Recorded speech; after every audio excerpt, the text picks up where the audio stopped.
3 दिन पहले इन्होंने मुझे कहा था कि इसे 5 से 10 दिन लगेंगे रिकवरी के लिए, मगर सर्प एनजीओ ने कमाल कर दिखाया है। 3 दिन में सिर्फ रिकवर किया है इसे, इसका ख्याल रखा है and the bird is fit and fine to fly. मेरा मैसेज यही रहेगा कि ग्लोबल वार्मिंग की वजह से इतनी गर्मी हो रही है, जैसे सर्प एनजीओ से भी मेरे सारे दोस्त यही कह रहे थे ना, अगर लोग उनके घर के बाहर या अपने टेरेस पे भी एक छोटे बर्तन में पानी रखेंगे तो इनके लिए बहुत अच्छा रहेगा। उम्मीद करता हूँ कि आप ज़रूर पानी रखेंगे घर के बाहर। Please subscribe to our channel Talking Tales and do not forget to press the bell icon so that whenever we upload a video, you'll come to know.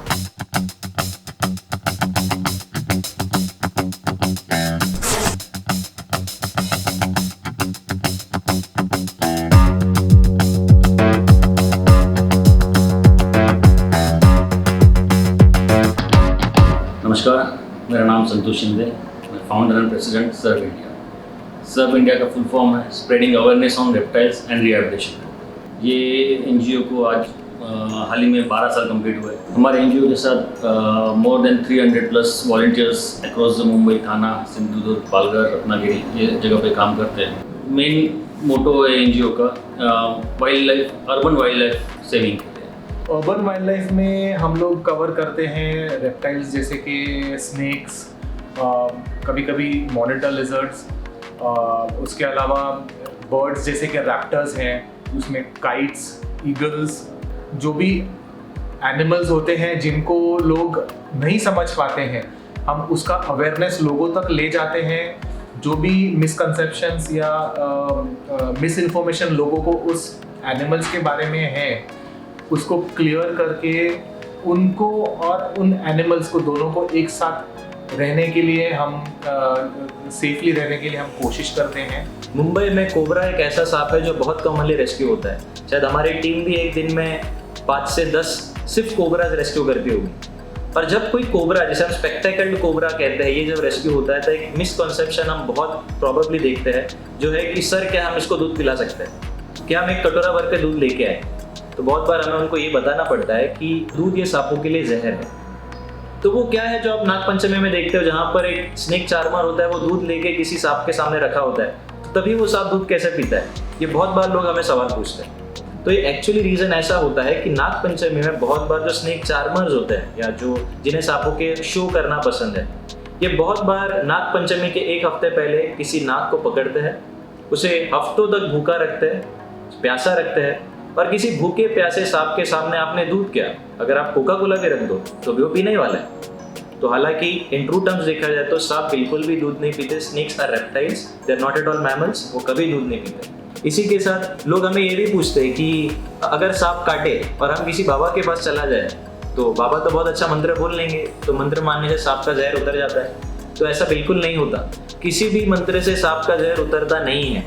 अगर सांप किसी को काट लेता है तो उसके पास सिर्फ एक ही ऑप्शन है, वो है हॉस्पिटलाइजेशन। उसके अलावा आपके पास कोई ऑप्शन नहीं है। ना आपको बॉलीवुड के किसी मूवी में दिखाया हुआ स्टंट करना है कि सक करके थूक दिया, ना आपको वहाँ पर ब्लेड से कट लगाना है। The only single option which you guys have is rush to the hospital, that's it. Basically हमको दिन में 20 to 25 कॉल्स आते हैं, दिन के rescue call, late nights call भी हो जाते हैं कभी कभी। तो रेस्क्यू कॉल्स ज़्यादा बढ़ जाते हैं रेनी सीजन्स में, स्नेक्स के बहुत कॉल्स आते हैं हमको, तो उस अकॉर्डिंग टू कोऑर्डिनेट करना पड़ता है कि जो भी जल्दी से जल्दी जो रेस्क्यूअर अवेलेबल हो नियर बाय लोकेशन, मैं ट्राई करती हूँ कि वो पहुँच जाए लोकेशन पर एंड रेस्क्यू करें। तो रिसेंटली अभी केम्स कॉर्नर में एक मुझे कॉल आया था सडनली कि हमारे घर में सांप है करके। तो उन्होंने कहा कि बिल्डिंग के 3rd फ्लोर पे उनके घर में सांप है। तो बेसिकली 3rd फ्लोर मतलब वुल्फ हो सकता है, रैट हो सकती है। तो मैं जब कॉल पे गई तो वहाँ पे उनके बाथरूम में फ्लश टैंक के ऊपर ही 5 फीट का पाइथन बैठा था। तो सबसे पहले तो वही क्वेश्चन मार्क था कि इतने 3rd फ्लोर पे पाइथन कैसे आ सकता है। जब मैं वो पाइथन को हैंडल करने जा रही थी तब पता चला कि वो पाइथन एक शैम्पू की बॉटल के ऊपर बैठा है और पूरा शैम्पू उसकी बॉडी पे लग गया है। इसके लिए उसको हैंडल करना बहुत ज़्यादा मुश्किल है। तो हैंडल करते वक्त सबसे पहले तो उसे नीचे उतारते वक्त ही बहुत ज़्यादा टेंशन हो रही थी, क्योंकि वो हाथ में नहीं आ रहा था और बहुत ज़्यादा एग्रेसिव भी था। और रेस्क्यू करके फिर मेरे ऑफिस में मैंने इन्फॉर्म किया सर को, और उसका मेडिकल सब सर्टिफिकेट वगैरह निकाल के उसका चेकअप करके फिर हमने उसे उसके नेचुरल हैबिटेट में रिलीज़ किया। कुछ एक केसेस में अगर कुछ इंजर्ड है या रिलीज़ करने के लायक नहीं है तो हम उसको वेटरिनरी डॉक्टर के पास ले जाके उसका मेडिकल चेकअप करवाते हैं और वहाँ से उसका ट्रीटमेंट शुरू होता है। और जब तक उसका ट्रीटमेंट चल रहा होता है उसको हम रिलीज़ नहीं कर पाते हैं, उसको हमारी कस्टडी में रखते हैं फॉरेस्ट डिपार्टमेंट की परमिशंस के साथ। और जब तक वो ठीक ना हो जाए, फिट टू रिलीज़ ना हो जाए, उसको हम रिलीज़ नहीं करते।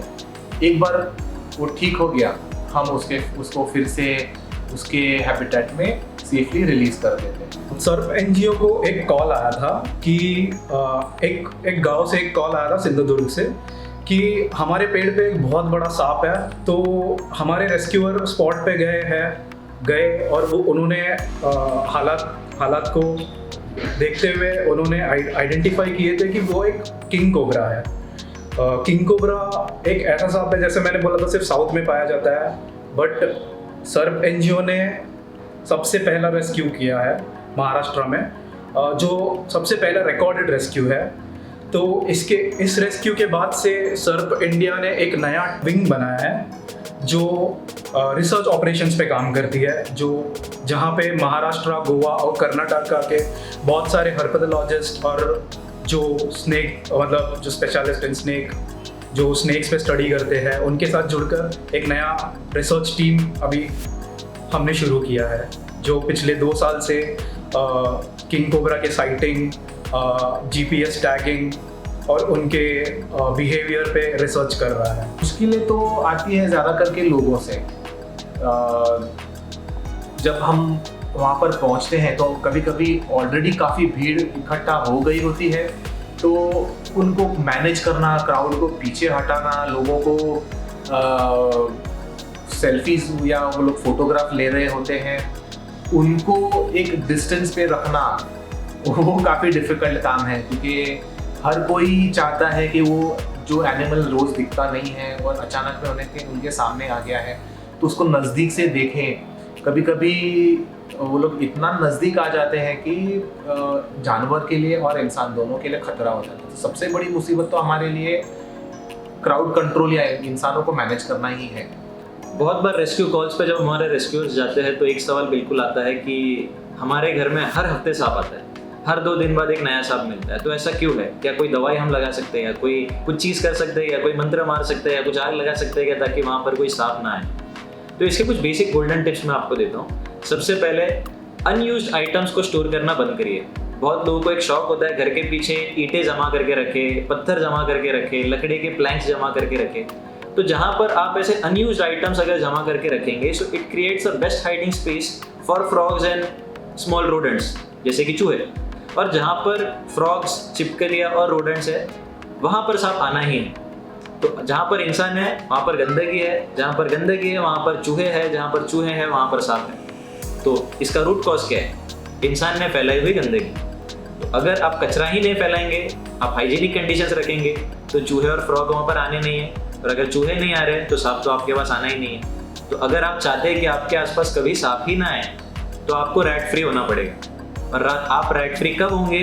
जब आप आपका वेस्ट प्रॉपरली मैनेज करेंगे। हमारी ऑर्गेनाइजेशन सर्प इंडिया ने एक मोबाइल ऐप डेवलप किया है जिसमें हम सारी इंफॉर्मेशन स्टोर करके रखते हैं। जो भी हम रेस्क्यू करते हैं उस रेस्क्यू की सारी इंफॉर्मेशन, जैसे कि कॉलर का नाम, उसके कॉन्टैक्ट डिटेल्स, लोकेशन, क्या स्पीशीज़ हमने वहाँ से रेस्क्यू की है, वो हेल्दी और फिट टू रिलीज़ है या नहीं है, ये सारी एक इंफॉर्मेशन हम जमा करते हैं और एक डेटाबेस में हम उसको स्टोर करके रखते हैं, जो हम कभी भी एक्सेस कर सकते हैं और अथॉरिटीज़ के साथ शेयर भी कर सकते हैं कि हमने इतने स्पीशीज़ के, इतने इंडिविजुअल वाइल्ड लाइफ या एनिमल्स को हमने रेस्क्यू किए हैं, उसमें से इतने बर्ड्स थे, इतने रेप्टाइल्स थे, इतने मैमल्स थे, उसमें की भी कैटेगराइजेशंस की हुई है, और कितने इंजर्ड थे और उसकी ट्रीटमेंट चल रही है वो तक उसमें रिकॉर्ड हो चुका है। सो अभी हमने उत्तर में सेंट पॉल जीवन दर्शन संस्था में एक इंजर्ड काइट रेस्क्यू किया है, तो अभी हम उसे डॉक्टर के पास लेके जा रहे हैं ट्रीटमेंट के लिए।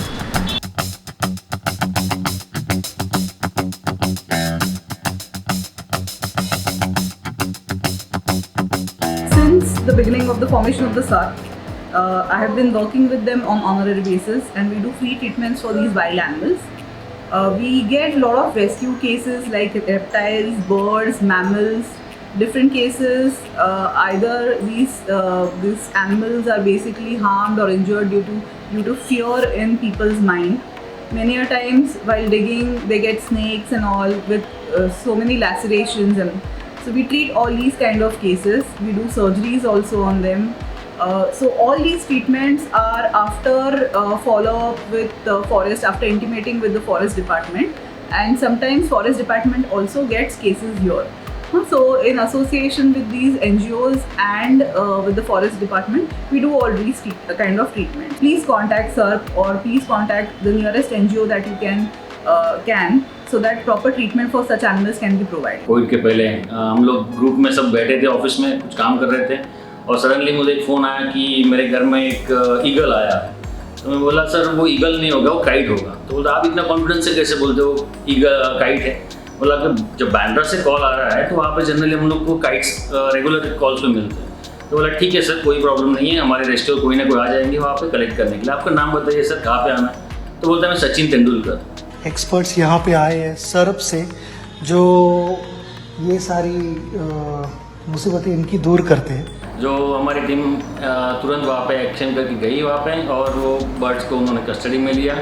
थोड़ा डिहाइड्रेट था तो हम लोग ने 2-3 दिन उनका ट्रीटमेंट किया वेटरन से, और जब अच्छा हुआ तो उनका ये था कि मेरे हाथ से रेस्क्यू किया तो मेरे हाथ से उसको रिलीज़ करो। 3 दिन पहले इन्होंने मुझे कहा था कि इसे 5 से 10 दिन लगेंगे रिकवरी के लिए, मगर सर्प NGO ने कमाल कर दिखाया। 3 दिन में सिर्फ रिकवर किया है इसे, इसका ख्याल रखा है, and the bird is fit and fine to fly. मेरा मैसेज यही रहेगा कि ग्लोबल वार्मिंग की वजह से इतनी गर्मी हो रही है, जैसे सर्प NGO से भी मेरे सारे दोस्त यही कह रहे थे ना, अगर लोग उनके घर के बाहर या अपने टेरेस पे भी एक छोटे बर्तन में पानी रखेंगे तो इनके लिए बहुत अच्छा रहेगा। उम्मीद करता हूँ कि आप ज़रूर पानी रखेंगे घर के बाहर। तो जहाँ तक रेस्क्यू फीस की बात है, बहुत बार लोग सवाल पूछते हैं कॉल करने के बाद कि सर सांप तो आया है, आप रेस्क्यू करेंगे बट क्या चार्जेस होंगे आपके? तो इस पर एक सिंपल आंसर है कि ये एक NGO है, हमारी कोई एक्सपेक्टेशंस नहीं होती कि हम जब सांप पकड़े तब आप हमें कुछ पे करें। अगर आप आपकी खुशी से कुछ NGO को डोनेट कर सको, that can be in a form of amount which you pay, that can be in a form of any other thing related to wildlife आप दे सके, आप डेफिनेटली कर सकते हो, but as such there is no official cost for a rescue of snake. जानवर हमारे से पहले से वहाँ पे रहते थे, हमने उनके घर में इंक्रोच किया है, ना कि वो हमारे घर में आ रहे हैं। जितना हमारा कहीं पे रहने का हक है उतना ही हक उन जानवरों का भी वहाँ रहने का है, और वो हमको नुकसान नहीं करना चाहते हैं। जब भी एनिमल ह्यूमन कॉन्फ्लिक्ट होता है, ज़्यादा करके नुकसान एनिमल का ही होता है। हमारी कोशिश यही रहती है कि दोनों भी सेफ़ रहे, एनिमल भी सेफ़ रहे और ह्यूमंस भी सेफ़ रहे। सो हमारी एक 24/7 हेल्पलाइन नंबर है जो डे एंड नाइट शुरू होती है, 24/7 वो एक्टिव होता है। आप मुंबई, थाने, पालघर, सिंधुदुर्ग, रत्नागिरी कहीं पर भी हो, आपको सिर्फ एक कॉल करना है, आपका लोकेशन लिया जाएगा और उस लोकेशन में जो नियर बाय रेस्क्यूअर है वो आपके उस लोकेशन पे पहुंच जाएगा। आपने कितना भी डिस्कवरी आप देख लीजिए, कितना भी नेशनल ज्योग्राफी देख लीजिए, आप कभी भी एक रेस्क्यूअर नहीं है, ये याद रखना है आपको। आप खुद ब खुद जाकर सांप को पकड़ने की कोशिश बिल्कुल ना करें। वी हैव ट्रेंड रेस्क्यूअर्स जो आके वहाँ पर सांप रेस्क्यू करेंगे, and that's it. Rescue is not just a word, it is a promise. I would like to thank each and every one of you all for subscribing our channel, for liking and for commenting and for all your suggestions that you all have given us. We really appreciate all your active participation for Talkie Tales. Thank you.